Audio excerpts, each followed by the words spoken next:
ஸ்ரீ கலைமகள் Vidya Mandir matric மேல்நிலை பள்ளியினுடைய 27வது கலை பண்பாட்டு விழாவில் போன வருடம் இந்த ஆண்டு விழாவுக்கு வந்த என்னை மறுபடியும் அழைத்து சிறப்பு செய்திருக்கிறார் பெருமை மிகு பள்ளியினுடைய சேர்மன் மரியாதைக்குரிய ஐயா திருஞானம் அவர்களே, தேன்மொழி திருஞானம் மேடம் அவர்களே, மேடையிலே அமர்ந்திருக்கிற மரியாதைக்குரிய பெரியவர் ஐயா டி.கே. மாரிமுத்து அவர்களே, வர இருக்கின்ற மேடம் ஜெயஸ்ரீ அவர்களே, டாக்டர் மோகன் அவர்களே, கல்வித்துறை சார்ந்த ஐயா திரு ஏழுமலை அவர்களே, இந்த உலகத்திலேயே பட்டிமன்ற வரலாற்றை தெரிந்தவர்கள் எல்லாருக்கும் இன்னைக்கு ரொம்ப ஆச்சரியமா இருக்கும். என்னன்னா, நானும் அன்பு சகோதரர் ராஜாவும் ஒரே சைட்ல உட்கார்ந்து நீங்க யாரும் பார்த்திருக்கவே மாட்டீங்க. இன்றைக்கு தான் இருவரும் ஒரே பக்கத்திலே அமர்ந்திருக்கின்றோம்.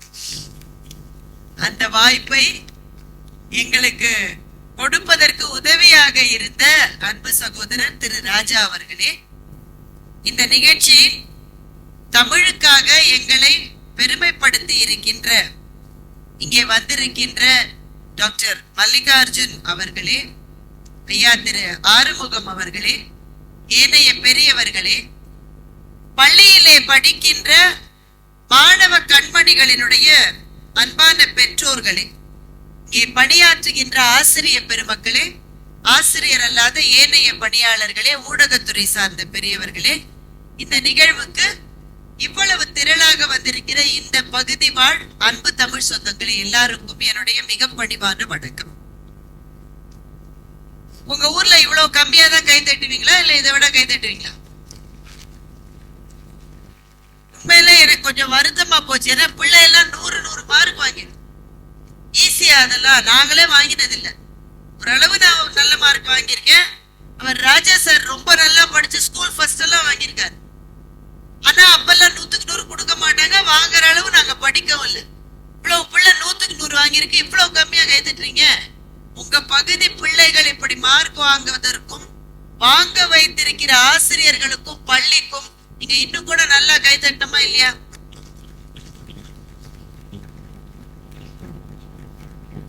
நான் அவங்க தம்பி சொன்ன மாதிரி, டாக்டர் ஞானதீபன் சொன்ன மாதிரி, இந்த ஆண்டு நான் பட்டிமன்ற குழுவிலே பேச வந்த 25வது ஆண்டு இந்த ஆண்டு.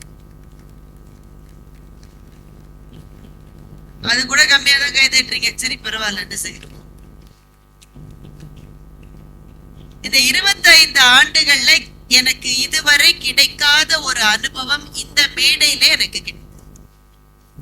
நான் போன ஆண்டு நான் தானே வந்தேன். நான் உங்கள்ட்ட எல்லாம் பேசினேன். அப்பெல்லாம் எனக்கு இந்த அனுபவம் இல்லை. ஆனா இந்த ஆண்டு மேடையில நிற்கிற போது ஒரு 25 வருஷம் எனக்கு இல்லாத ஒரு அனுபவம் இப்போ எனக்கு முதல் முறையாக மேடையில நிற்கிற போது பேசுவதற்கு வார்த்தைகள் வராமல் கொஞ்சம் கஷ்டப்படுகிற நிலையில் இந்த மேடையில் நான் நின்று கொண்டிருக்கிறேன். இது மாதிரி ஒரு அனுபவம் எனக்கு ஏற்பட்டதே இல்லை. ஆரம்ப காலத்துல ஏற்பட்டிருக்கும். பேச வந்த புதுசுல கொஞ்சம் பயமா இருக்கும், கை கால்லாம் நொடுங்கும். அப்புறம் அது பழகி போச்சு. ராஜா சாருக்கு எதிராகவே நான் பேசுறேன்னா அப்புறம் எதுக்கு நான் பயப்பட சொல்லுங்க? அதனால வார்த்தை வராமல்லாம் நான் இருந்ததில்லை. ஆனா இந்த மேடையில், இந்த கலைமகள் வித்யா மந்திர் மெட்ரிக் பள்ளியினுடைய 27வது ஆண்டு விழா மேடையில் வார்த்தைகள் வராமல் கஷ்டப்பட்டு கொண்டு நிற்கிறேன். அதற்கு ஒரே ஒரு மனிதர் தான் காரணம். அது யார் என்றால், எனக்கு முன் பேசிய என்னுடைய அன்பு மகன் டாக்டர் ஞானதீபனுடைய பேச்சு தான் அதற்கு காரணம். இவங்க பள்ளியை சேர்ந்தவங்களை புகழறாங்க. அப்பதானே அடுத்த வருஷம் கூப்பிட மாட்டாங்க. ஒரு பள்ளி ஆண்டு விழாக்கு ஒரு ஆண்டு கூப்பிட்டவங்களை இன்னொரு ஆண்டு கட்டாயமா கூப்பிட மாட்டாங்க. சார் திருஞானம் சார் ஒரு அன்பினால கூப்பிட்டுருக்காரு. அதனால என்ன திரும்ப கூப்பிடணும்லாம் நான் புகழ. உண்மையில சொல்றேன், இந்த டாக்டர் ஞானதீபன் இங்கே ஒரு 10 நிமிஷம் பேசினாரு. இந்த பேச்சு தமிழ்நாட்டு மக்களினுடைய மனசாட்சியை தொட வேண்டிய ஒரு பேச்சு. என்னோட ரொம்ப வயதுல கம்மி. எனக்கு மகன் இருந்தா அந்த வயது இருக்கும்னு நினைக்கிறேன். எனக்கு சரியா தெரியல. அவர் மட்டும் கொஞ்சம் பெரியவரா இருந்தா அவர் காலிலேயே விழுந்து நான் வணங்கினேன். ஆனா நான் பெரியவன்றதுனால ஆசீர்வாதம் தான் செய்ய முடியும். அந்த தம்பி, அவர் குடும்பம், நம்ம பள்ளி சேர்மனுடைய குடும்பம் எல்லாரும் 100 ஆண்டுகள் நல்ல மகிழ்ச்சியா சந்தோஷமா வாழணும்னு என் நெஞ்சத்தில் எப்போதும் இருக்கிற மதுரை மீனாட்சி இந்த மேடையில் நான் வேண்டிக் கொள்கிறேன். நான் அவ்வளவு நல்லா அந்த தம்பி பேசியிருக்கேன். நாங்க ஒரு பட்டிமன்ற பேச்சாளர்கள் தான், அதுக்கு மேல எங்களை பத்தி நாங்களே நினைச்சதில்லை. ஆனா அவர் எப்படி அப்சர்வ் பண்ணி ஒவ்வொரு ஸ்டெப்பா சொன்னாரு பாருங்க. மிக மிக எங்களை மற்றவர்கள் எப்படி அவதானிக்கிறார்கள் என்பதை ஒரு கண்ணாடியை எங்களுக்கு முன்பு காட்டியது போல இருந்தது ஞானதீபனுடைய பேச்சு. நிறைய இடங்கள்ல எங்களை இன்ட்ரடியூஸ் பண்ணுவாங்க. நான் நிறைய பள்ளிக்கூடங்களுக்கு போறேங்க. இப்ப ஒரு 3 வருஷமா அதே வேலை, பள்ளிக்கூடம் கல்லூரி மாத்தி மாத்தி போயிட்டு இருக்கேன். ஏன்னா எனக்குமே மாணவர்களை சந்திக்கணும்னு ஆசையா இருக்கு, அதனால போறேன். எல்லா இடத்துலயும் எங்களை அறிமுகப்படுத்துறதுக்கு என்ன பண்ணுவாங்கன்னா, இந்த விக்கிபீடியான்னு ஒண்ணு இருக்கு, தெரியுமா உங்களுக்கு? நீங்க 2 பேர் கூட தெரியல இடம். இந்த விக்கிபீடியாவில என்னை பத்தி போட்டிருக்கிறது பூரா தப்பா இருக்கு. அதை திருத்து நான் உங்களுக்கு எழுதினா என்னை பத்தி அவன் தப்பா போடுவானாமா. அதை திருத்துன்னு நான் எழுதினா அதுக்கு 1 லட்சம் ரூபாய் நான் கட்டணுமாமா. போட இருக்கிறபடி இருக்கட்டும் நான் விட்டுட்டேன். அதை பார்த்து அதுல இருக்கிறது அப்படியே பல பள்ளிகள்ல படிப்பாங்க. இவர் இந்த வருடம் திருவண்ணாமலையில் பிறந்தார். திருவண்ணாமலையிலே பிறகல, நான் திருவல்லிக்கேணியில பிறந்தேன். அதுல போட்டிருக்கு. அதனால அப்புறம் இவர் காரைக்குடி அழகப்பா கல்லூரியில் பிறந்தார். காரைக்குடியை பார்த்ததே இல்லை சின்ன வயசுல. நான் படித்தது சென்னையில இருக்கிற அண்ணா பல்கலைக்கழகம். எப்படிங்க எல்லாத்தையும் தப்பா சொல்றீங்கன்னா, விக்கிபீடியால போட்டிருக்குங்க, நீங்க அங்கதான் படிச்சிருப்பீங்க, நல்லா யோசிச்சு சொல்லுங்கன்ற. நான் எங்க படிச்சேன் எனக்கு தானே தெரியும். இதுதான் பல இடங்களில் நடக்கும். ஆனால் டாக்டர் ஞானதீபன் நீங்க எங்களை பற்றி பேசினார்ல, நீங்க இந்த வருஷம் பிறந்தீங்க இங்க, அதெல்லாம் சொல்லல.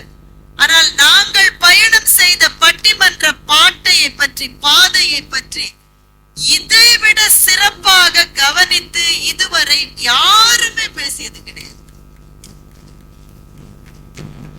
நான் மனப்பூர்வமாக சொன்ன, அதனாலதான் கொஞ்சம் உணர்ச்சி வசப்பட்ட நிலையில இருக்கு. ஒரு பேச்சாளருடைய வாழ்க்கை என்பது எளிது கிடையாது.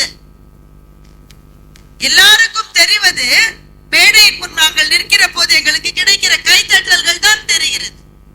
ஆனால் அதற்கு பின்னாடி இருக்கிற கஷ்டங்கள், எவ்வளவு பயணங்கள், விடாம பயணம். வீட்டுல இருக்கிறவங்க எப்ப பாரு, உங்க வீட்டுல இருக்கிறவங்க, உங்க மனைவியோ உங்க கணவரோ எந்நேரம் ஊருக்கு போயிட்டு வந்தா நீங்க எப்படி பாப்பீங்க? அது வேற வேலை இல்ல, உனக்கு என்ன பையன் தூக்கி ஜாலியா போயிரு, அப்படித்தானே எல்லா வீட்லயும் பாப்பாங்க. அதையும் மீறிதான் இதை செய்கிறோம். எதற்காக? இதுல எங்களுக்கு பணம் கிடைக்கிறது என்பது உண்மை. அதுக்காக இவ்வளவு கஷ்டப்பட முடியாது. எங்களை செலுத்துவது 2 விஷயம். ஒண்ணு, தமிழ் மீது எங்களுக்கு இருக்கிற மரியாதையும் பக்தியும். 2வது, என்னுடைய அன்பு தம்பி, எங்க அன்பு மகன் டாக்டர் ஞானதீபன் மாதிரி, ஐயா திருஞானம் மாதிரி, இந்த மாதிரி இருக்கிறவர்களுடைய களங்கமற்ற அன்பு. அதை தேடித்தான் நாங்கள் இவ்வளவு கஷ்டப்பட்டு பயணம் பண்ணி. அது ரொம்ப அழகா ஒவ்வொரு ஸ்டெப்பா சொன்னாரு. ராஜா சார் ஆரம்பத்துல பட்டிமன்றத்துல பேச வர்ற போது ஜன்னல்களை உடைத்து வருகிற புயல் காற்று மாதிரி உள்ள வந்தார். அவ்வளவு நல்லா பார்த்திருக்காரு அந்த தம்பி. அப்பெல்லாம் பட்டிமன்றம் பேசுறவங்கனால ஒரு துண்டு, அவங்களுக்கு ஒரு பாணி, எல்லா காலேஜ் ப்ரொஃபஸரா தான் பெரும்பாலும் இருப்பாங்க. காலேஜ் ப்ரொஃபஸரா இருந்துட்டு சாயங்கால நேரத்துல பட்டிமன்றம் பேசுவாங்க. வேறு துறைகள்ல இருக்கிறவங்க பட்டிமன்றத்துக்கு வரவே முடியாது. அதை உடைத்தவர் திரு ராஜா அவர்கள். அப்புறம் எங்க பேச்சாளர்கள்னு நான் சொல்லிங்க, பொதுவாவே உங்களுக்கு தெரியும், பொது மேடையில வந்து நின்னு ஒரு 10 பேர் கை தட்டினாலே ஒரு கெத்து வந்துடும். அப்படிதானங்க? நாங்க வறுமை வராது, ஒரு கெத்து கொஞ்சம், அப்புறம் அந்த மாதிரி ஆயிடும். ஆனா பேச ஆரம்பித்து 30 வருடங்களாக பேசியவர், நான் 25 வருஷமா பேசுறேன், அவர் 30 வருஷத்துக்கு மேல பேசுறாரு. தொடங்கிய நாளில் அவர் எவ்வளவு அடக்கத்தோடும் பணிவோடும் இருந்தாரோ, இன்றைக்கும் அப்படி இருக்கிற மிக அரிதான ஒரு சகோதரர் எங்கள் பட்டிமன்ற ராஜா. அவர் அப்சர்வ் பண்ணிருக்காரு. ஆரம்ப நிலையில மத்தவங்க எல்லாம் அந்த மாதிரி துண்டை போட்டுக்கிட்டு ப்ரொஃபசர்ஸ் வருவாங்க. அப்ப இவர் புயல் காற்று மாதிரி வந்தாரு.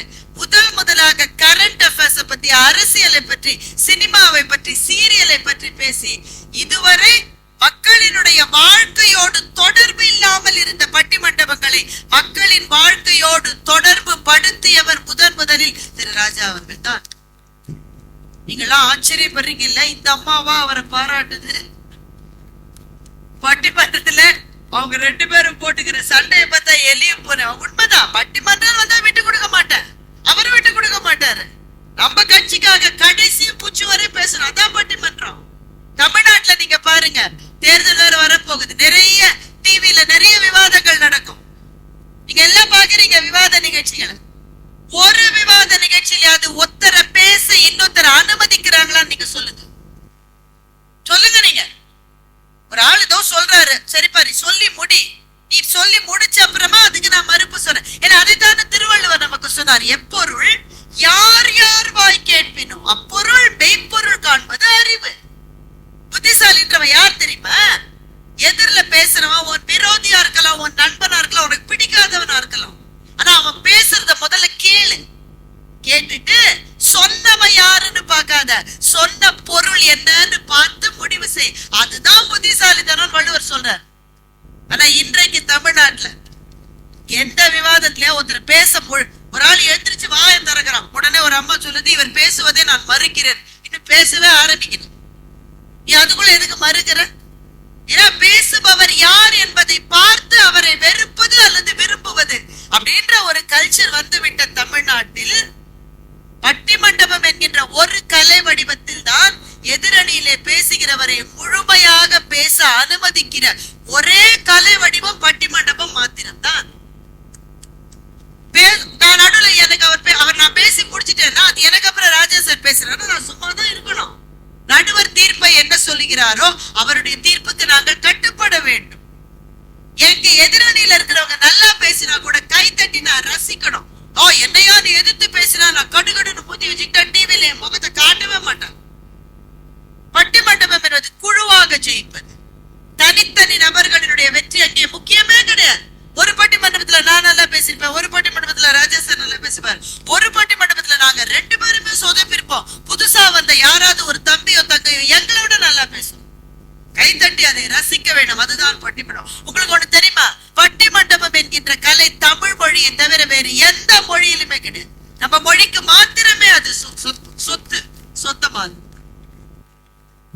இந்த கலை வடிவத்துல நாங்க இருப்பதுதான் பல பேருடைய கண்களை உறுத்துகிறது.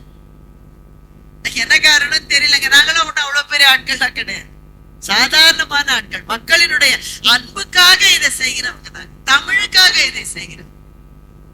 அப்படிப்பட்ட நிலையில் ஏன்னா நம்ம ஊர்லயே அப்படின்னா கொஞ்சம் ஒருத்தர் மேல போயிட்டாலே அவர் இறக்கிறதுக்கு பல பேர் காத்திருக்க. இங்க குழந்தைகள் நிறைய பேர் இருக்கீங்க. நான் ஒன்னும் ராஜா சார புகழ்ந்து பேசுறதுக்காக இங்க வரல, ஆனா இந்த தம்பி பேசினோட எனக்கு இதெல்லாம் சொல்லணும் உங்ககிட்ட தோணிச்சு. ரொம்ப நாள் முன்னாடி ஒரு படம் வந்தது, நடிகர் திலகன் நடிச்ச படம். இங்க இருக்க பாதி பேர் பிறந்திருக்கவே மாட்டீங்க. இல்ல பிளாக் அண்ட் ஒயிட் படம் எல்லாம் பார்த்தா நம்ம பிள்ளைங்க தெரிச்சு ஓடு, பார்க்க மாட்டீங்க.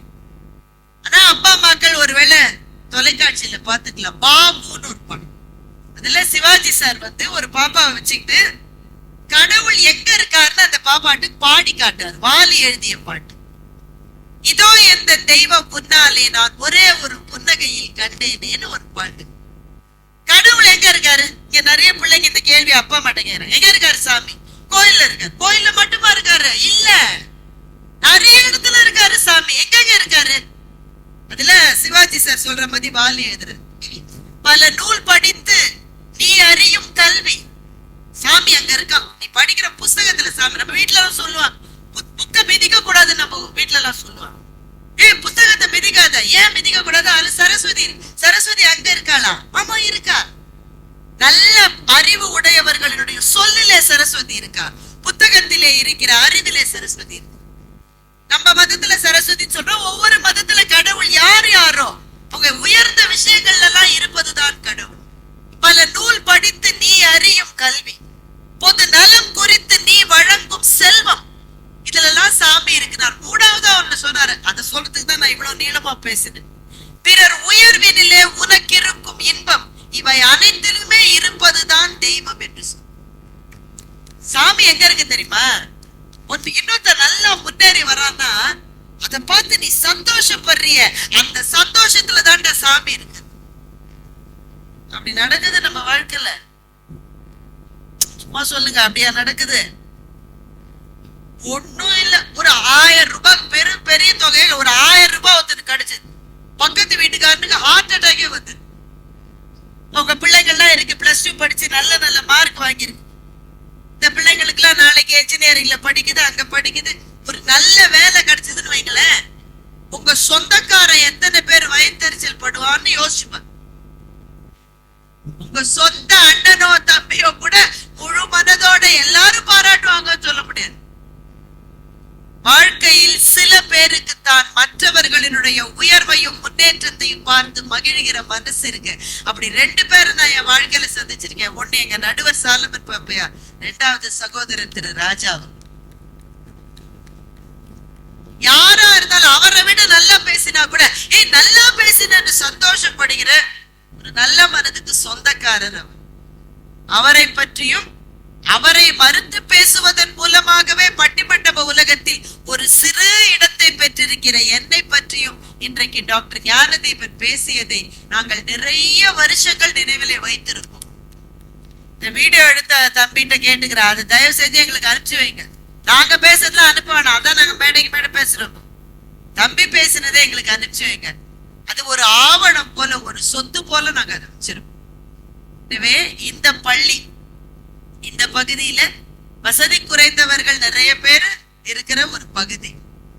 அதிலே எல்லாராலையும் எப்போ ஃபீஸ் கட்ட முடியாது, அதெல்லாம் எனக்கு தெரியும். அந்த கஷ்டம் எல்லாம் எனக்கு தெரியும், அதெல்லாம் பட்டுதானே வந்திருக்கோம். நாங்க எல்லா நேரமும் கட்ட முடியாது, பழக்கமா கட்டுவாங்க. ஒரு நேரம் கொஞ்சம் பிரச்சனை வரும்.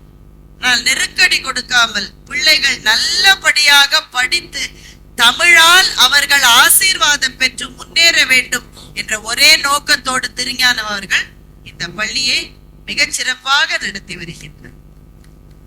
அன்னசத்திரம் 1000 வைத்தல், ஆலயம் 10,000 நாட்டல், பின்னர் உள்ள தருமங்கள் யாவும் பெயர் விளங்கி ஒளிர நிறுத்தல், அன்னை யாவிலும் புண்ணியம் கோடி ஆங்கோர் ஏழைக்கு எழுத்தறிவித்தல் என்று மகாகவி. ஏழைகளுக்கு எழுத்தறிவிக்கிற பணியை செய்கிற எல்லாருக்கும் கடவுளினுடைய முழுமையான ஆசீர்வாதம் உண்டு. அந்த மாணவர்களை 100 மார்க் வாங்குறவங்களுக்கு இத்தனை ஆண்டு காலமாக தன்னுடைய தகப்பனாரின் பெயரால் விருது வழங்கி வருகிற டாக்டர் மோகன் அவர்களையும் எத்தனை பாராட்டினாலும் தவறு. இந்த உலகத்துல இந்த பிள்ளைகளை டான்ஸ் ஆடிச்சா இனிமேதான் ஆடணுமா? இனிமேதான் ஆடணும். நீங்க எல்லாம் அதுக்குதான் காத்திருக்கீங்க, நாங்க ஓயாம பேசுறோம். இந்த பள்ளி ஆண்டு விழாவுக்கு வர்ற பெற்றோர்கள் எல்லாரும் எதுக்கு வராங்கன்னா, தன் பிள்ளை பரிசு வாங்குவதையும் தன் பிள்ளை டான்ஸ் ஆடுறதையும் பார்க்கதான் வரும்.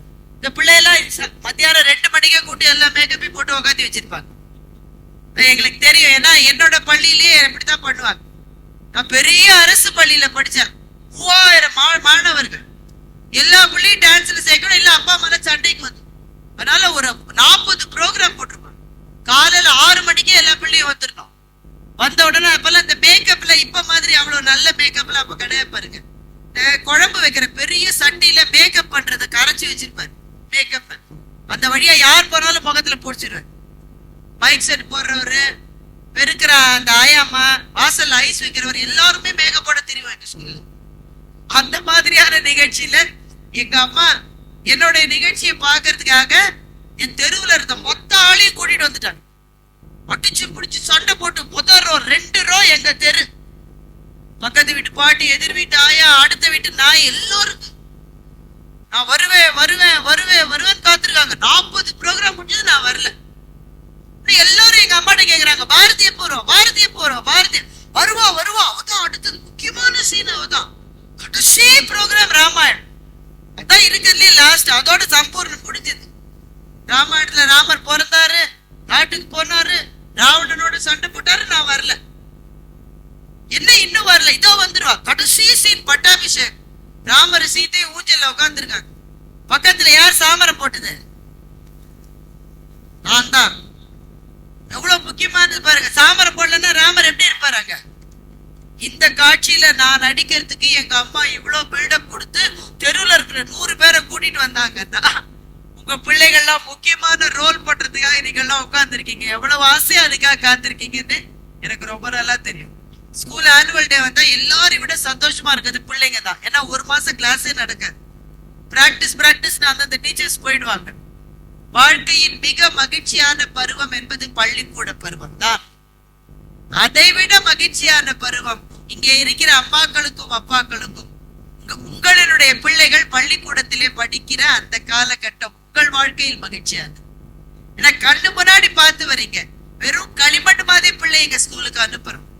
ஒவ்வொன்னா கத்துக்கிட்டு வந்து வீட்டுல பேசுது, பல மொழிகளை பேசுது, கப்பையும் மெடலையும் வாங்கிட்டு வந்து காட்டுது, நாடகத்துல நடிக்குது, டான்ஸ்ல நடிக்குது, நமக்கு பேச வராத இங்கிலீஷ்லாம் நல்லா பேசுது.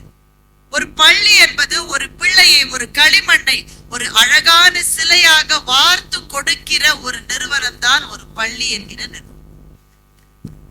உங்களுடைய பிள்ளைகளுக்கு இந்த பள்ளியும் நீங்களும் பாடத்தை சொல்லிக் கொடுங்கள், ஆங்கிலத்தை சொல்லிக் கொடுங்க, தமிழை சொல்லிக் கொடுங்க. எல்லாவற்றையும் விட மிக முக்கியமாக நீங்கள் சொல்லித்தர வேண்டிய விஷயம், பக்கத்திலே இருக்கிற ஒரு மனிதனுக்கு கொஞ்சம் அன்பையும் பிரியத்தையும் கொடுக்கிற மனிதாபிமானத்தை சொல்லிக் கொடுப்பதுதான் இன்றைக்கு எதை விடவும் தேவையான கல்வியாக. இல்ல நம்ம பிள்ளைங்க நம்மளை விட நல்லா படிக்கிறாங்க, நம்மளோட புத்திசாலியா இருக்காங்க. ஆனா நாம பார்த்து வளர்த்த மனிதம் இல்லாத ஒரு சமூகத்தில் நம்ம குழந்தைங்க பிறந்துட்டாங்களே, என்ன செய்வது? நம்மளாம் பக்கத்து வீட்டுல வளர்ந்தோம், எதிர் வீட்டுல சாப்பிட்டோம், ஒரு வித்தியாசமும் நமக்கு கிடையாது. ஜாதிய பார்த்தோமா, மதத்தை பார்த்தோமா, எதை பார்த்தோம்? எதையும் பார்க்கல. பொண்ணு பொண்ணா வளர்ந்த வாழ்க்கை நமக்கு, நம்ம பிள்ளைகளுக்கு அப்படிப்பட்ட வாழ்க்கை இல்ல. அதனால பெற்றோர்களுக்கு ஒரு சின்ன வேண்டுகோள், உங்க பொண்ணு பையனோ முதல் ரேங்க் வந்தாலும் பரவாயில்ல, வரலனாலும் பரவாயில்ல, நாளைக்கு பெரிய ஆள வந்துருவான். நீங்கள் சொல்லித்தர வேண்டிய விஷயம், பக்கத்திலே இருக்கிற இன்னொரு குழந்தையை அழவிடாமல் அன்போடு அரவணைக்கிற நட்பை மாத்திரம் உங்கள் குழந்தைகளுக்கு நீங்கள் சொல்லிக் கொடுத்து விட்டார்.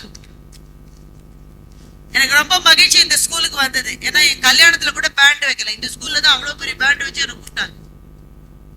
இந்த பிள்ளைங்களுடைய முகத்தை பார்த்தா, பொதுவா ஸ்கூல்ல பேண்ட் அடிக்கிற பிள்ளைகளாம் வரும், கட்டுக்கட்டுன்னு முகத்தை வச்சிருக்கேன். ஏன்னா காலையில இருந்து பேண்டோட நிக்கும், சந்தோஷமாவே இருக்காது. இந்த ஸ்கூல்ல பார்த்தேன், ஒவ்வொரு பிள்ளையும் அழகா வணக்கம் சொல்லி மலர்ந்த முகத்தோடு இருந்து.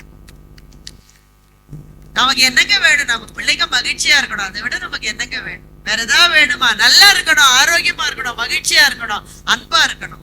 இந்த பள்ளி நிச்சயமாக அதை வழங்கும் என்கின்ற நம்பிக்கையை திருஞானம் அவர்களினுடைய தமிழ் அறிவும் அவருடைய அன்பும் எனக்கு உணர்த்தியது. அவங்களும் தேன்மொழி மேடமும் என்னுடைய அன்பு மகன் டாக்டர் ஞானதீபன் அவர்களும் இங்க இருக்கிற எல்லா ஆசிரியர்களும் மிகச்சிறப்பாக வழி நடத்துகிற இந்த பள்ளி 100 ஆண்டுகளையும் தாண்டி மிகச்சிறந்த பள்ளியாக வளர்ந்து மலர்ந்து இதிலே படித்த மாணவ செல்வங்கள் இந்த உலகத்தின் எல்லா தலைமை பதவிகளையும் பொறுப்புகளையும் அலங்கரிக்க வேண்டும் என்ற என்னுடைய வாழ்த்தை பிரார்த்தனையாக சொல்லி முடிக்கிறேன். நன்றி, வணக்கம்.